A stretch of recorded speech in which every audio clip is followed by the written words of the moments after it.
Morning, everyone. My name's Finn. I work at Otter. I'm going to talk to you for about 20 minutes. Can you hear me all right? Is that all right? Is that okay? I'm going to talk to you for about 20 minutes about hiring and retaining great CS people, and then also some principles that I found in my career from running teams who are customer-facing. A little bit about me. Here's my slides. Don't look back. I've worked at a bunch of different startups, scale-ups, corporates over 20 years.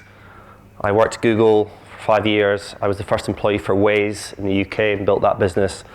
I worked 8 years in hospitality before my career. And the reason I say that's quite useful for customer-facing roles is that if you believe in Malcolm Gladwell's like 10,000 hours sort of outliers theory, I was very lucky to get like 10,000 hours very early on in my career about reading people, what they're saying, what they're not saying. And I think that's helped me whenever I've been in customer success or customer-facing roles today. So today I'm at Otter. Quick show of hands, who knows what Otter is? Okay, great, roughly half. So we've got a bit of work to do. So just indulge me for 1 second. What we've been doing for the last 3 years is building a job search platform that people actually want to use. What we do is we cherry pick the most innovative, fast tech, growing companies from around the world. We make the jobs useful and relevant to you. And then we match you to them based on your skills and experiences, how much you want to earn. So it's like a crystal ball for finding a job, but like the best jobs. And it makes your career a lot more rewarding to work in fulfilling companies. And for the companies, you find the best talent because we're quite picky about the companies we let on, we attract the best talent. So we raised our Series A last year. We're scaling around the world. If you think you're a fast growth, mission-driven company and you're not on Otter today, drop me an email, finlay@otter.com. So that's a little bit about what we do. Today we've got 1.1 million candidates across UK, Europe, and UK. And I'm going to talk to you a little bit about, because we've got so much data points actually, what we understand across our platform. We are a platform business where we've got candidates and we've got jobs, and we can see what is happening between these two. And allowing me to give you some insights into how you might think about hiring and retaining and growing your teams. And we spend thousands and thousands of hours actually listening to candidates, and we've got millions of data points to tell them what actually they're interested in. So look, let's have a think, right? I was preparing for this presentation, and I was like, right, I got the team to show me some of the worst performing jobs on our platform. And I contrasted them with some of the best performing jobs. And I encourage you guys, and I think it's true, CS means very different things to lots of different people, and it does depend on what stage you are as a company. But let's say you want to hire a great customer success person. Like, what do you really want? This is a real job on Otter at the moment. It's a customer success exec role, so it's probably looking at someone with, it's probably first or second job, maybe third job. I just want you to, I'm not going to call out the name of the company who this is, but I just want you to highlight a few things of what they are expecting this person to bring.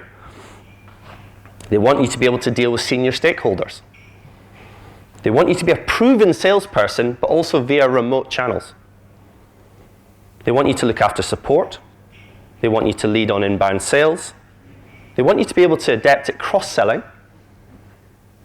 They've got some strange customer service excellence agenda, which no one knows what it is. And then at the very end, they're like, oh, we want you to run our operational processes. Now, what you might as well have just said is actually, I'm looking for a Swiss Army knife, please. What you don't know about this job, it was a 1-year fixed-term contract, had no salary. And I mean, clearly Otter candidates were looking at it and just quickly skipping over it, a few seconds at best. All right? It's amazing how many companies do this in terms of not really thinking about what you want. And I get when you're a smaller stage company, you're hiring for generalists, probably more than specialists. But if you are hiring for generalists, you probably are looking for a mindset as opposed to hard skills. In which case, you should put very few requirements on what you're actually looking for.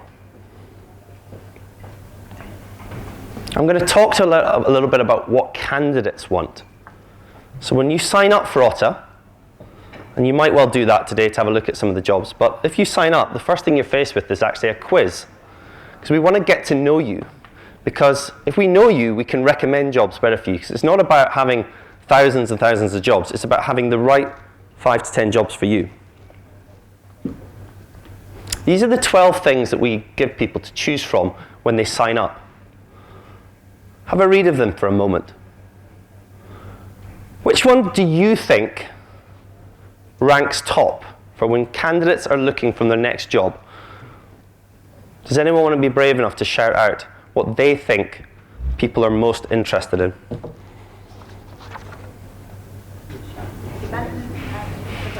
Development progression? Meaningful work? Working with great people? Any flexibility? Congrats to the people who said flexibility and well-being. 56% of people. The other two are not far behind, but do you notice how salary, which is under recognition and reward, is actually only picked by like 20% of people? And we're all here, and clearly you're commercial people, you're interested in money, and most of the teams are, but actually you need to be thinking, how are you actually attracting and showing what your flexible working policy is? And I don't mean, like, so many jobs are like, oh, it says hybrid working as like a bullet point. Like, what does that even mean nowadays? Is it one job a week in the office, one job a month? It's one of our customers called Hook, and I know they're speaking here today, but they've got a really, really clear policy about what actually hybrid means to them. I'll let you read that for a second.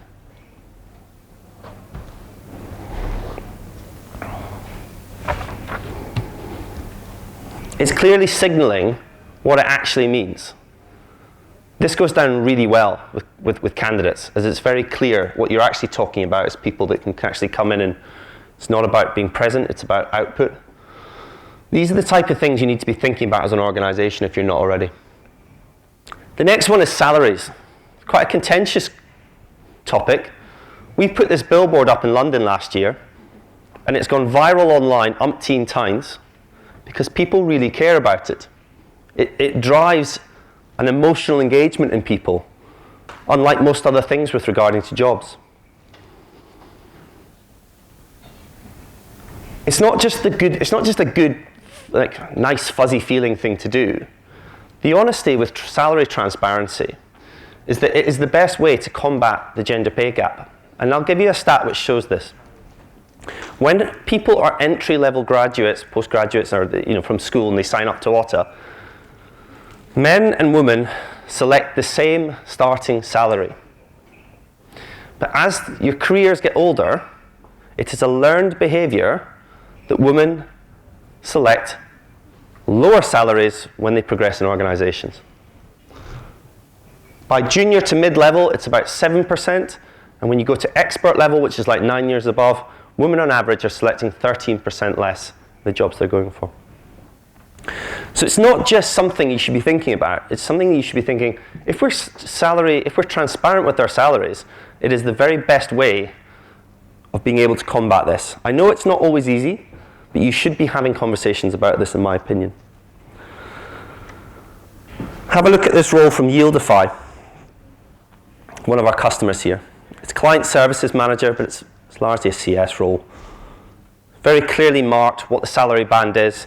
There's also got an uncapped commission plan with it. They've clearly marked how many days you need to be in the office. These are the types of things that this job here performs 2 to 3x what that job I showed beforehand had. It's fighting for the same people. You're going to have to think carefully about what you're willing to put on your jobs and how you market them.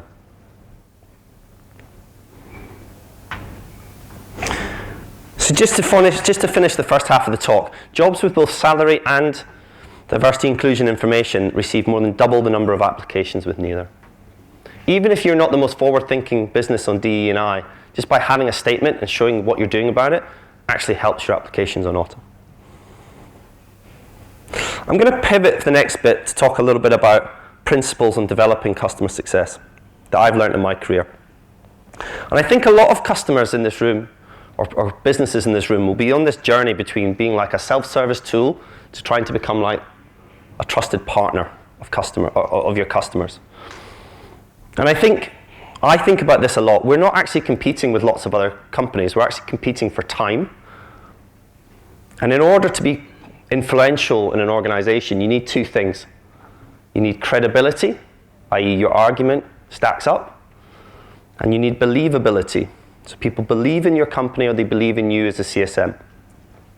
So how do you do it? So these are the things I think about when I'm developing the team I've got. I really think when you're a CS org, a lot of what we're trying to do is anticipate customer or client needs.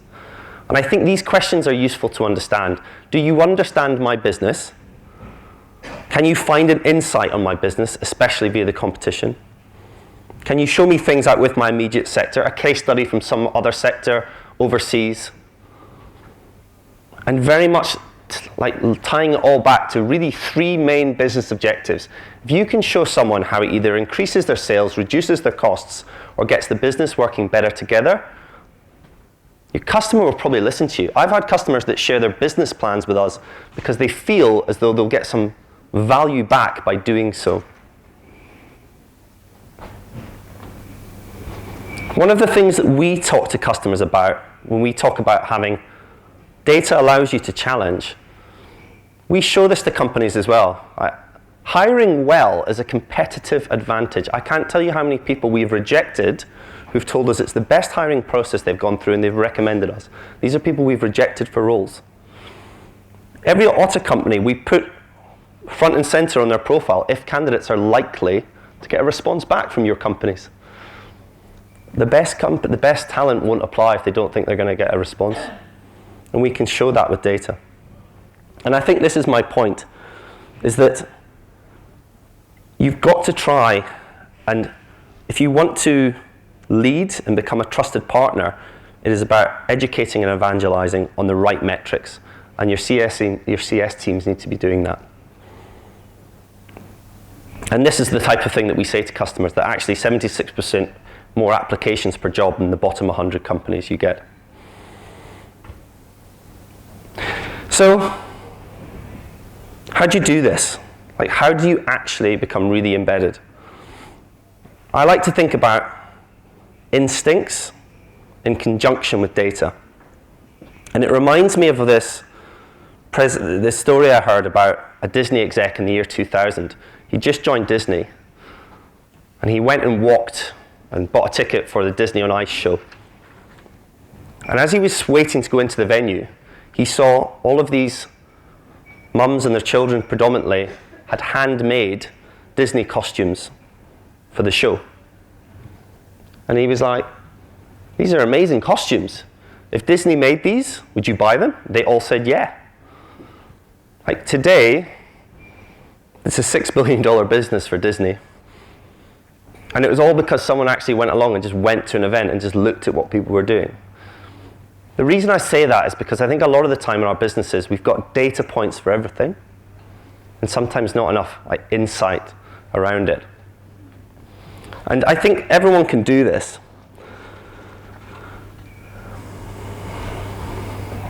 In recruitment, there's this feeling that people don't actually apply for jobs, that you have to go and headhunt for them. And we have this, when people sign up to Otter, we ask them, are you actually in market for a job? And it's like less than 5% say, do you know what, I'm just looking. Just having, I'm happy in my job. And actually when you look at the applications, those people who are just actually looking are like, they get hired almost like a third of the time. So these amazing people, they will move if it's for the right job. And I think that's a really interesting point, that we're trying to write the narrative of the market. Because if you write the narrative of the market, you can lead the market. The easiest way to get a transformation with your customers is to show them it's already happening. Another one of the philosophies I like to think a lot about is how do you gather multiple perspectives? So, Virgin Media a few years ago wanted to learn about flawless execution in their customer team. So they thought, who do we go and talk to who do flawless execution? And they went and talked to people who are surgeons, because those people have to execute flawlessly. And they worked with them, and they were like, what do you do? What are your habits And it turned out that by working with surgeons, they worked out that they do two things. First of all, every single person who's a surgeon has had 10 years worth of training. And then secondly, after every single operation or day in the theatre, they have a daily debrief for 10-15 minutes where they actually debrief what happened, what went wrong, what went well. And Virgin Media took away these two things and implemented them in the business. And they incentivized people that actually you had to do the training before you actually started getting more pay. So again, aligning incentives to try and, I'm not saying this is the right thing to do for every business, but what I am urging you to do is to try and get into a habit of looking beyond the current things that you're doing to get inspiration. We hired a CSM who was an ex-professional poker player. Fascinating. He was talking to us about, with poker, it's actually about a process. Following processes, committing to the process. Whenever you hear top sports people speak, you'll sometimes hear them say things like, I just got really into my process. It's exactly the type of thinking when you're in a customer-facing team, you want people to be making the right decisions day in, day out. It's about thinking about it in a process-led way. The one in the middle, like Speedo, when they were looking at how do you make swimming costumes faster, the prevailing thinking was that you had to make it smooth to reduce friction. But when they actually looked at the fastest things in the water, they looked at sharks. And when they looked at the actual shark's skin, it's not smooth. It's actually rough. And they used that technology to put them into the swimsuits. And those swimsuits smashed 13 out of 15 gold records at the 2008 Olympics, and they're now subsequently banned. It was like, that come from looking beyond your wheelhouse. I'm saying that you can do this. All businesses can do this. I'm going to talk a little bit about optimizing for loyalty. When I talk about loyalty, these are the questions I sometimes ask my team to think about quite regularly with regards to how well we're servicing customers, how fast we are we operating in silos? I think every business should be thinking about these questions, because you'll hear them day in, day out, and a lot of the time we don't do things about them. But I think if you're looking to inspire loyalty, these are some of the things you should be thinking about regularly. But there's a wider point around loyalty that I want to mention.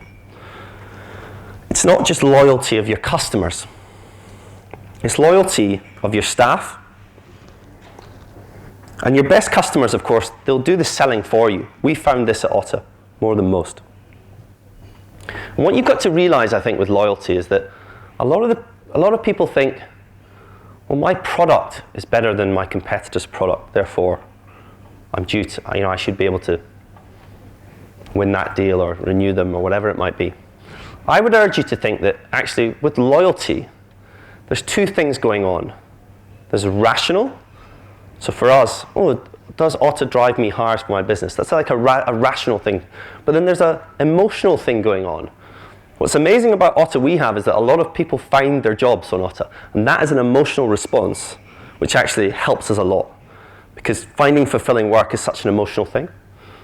But it's about, companies say things to us, we like the way that you're committed to these diversity points of view. We love the way what you're doing on salaries. Like, there is emotion at play. And if you had to choose with your customers about trying to work on logic or emotion, I would urge you to work on emotion every single time. Because we all think we're Spock, but we're actually Homer. We all think we're these like rational beings that we make our decisions on. We're not. Like, we're really not.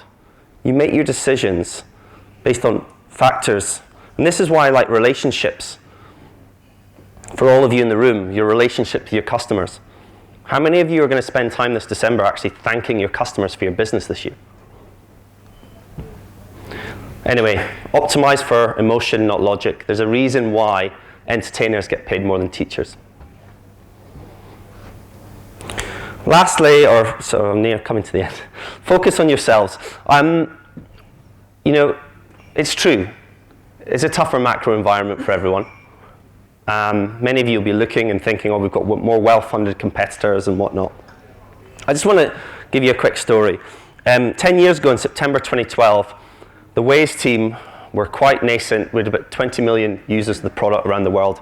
And it was rumored that Apple, well, it was well known that Apple were going to be launching Apple Maps for the first time on iOS 6.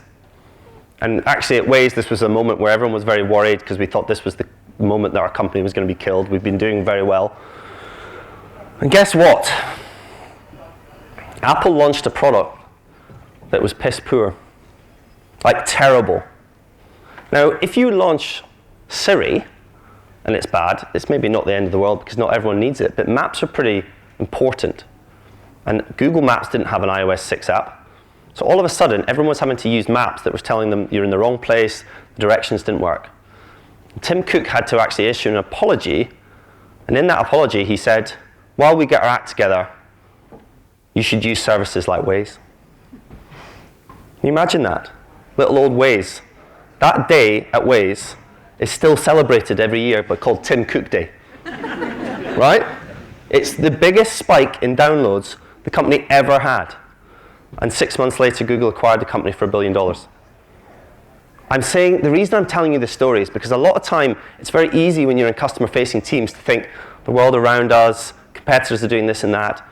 I think this story just highlights you can have amazing competitors and they can get it wrong and it can be a slingshot for you and you can grow. So when I talk to my teams, we're always talking about things we can control, things we can focus on ourselves. So to finish my point, I just wanted to give a final thing about careers.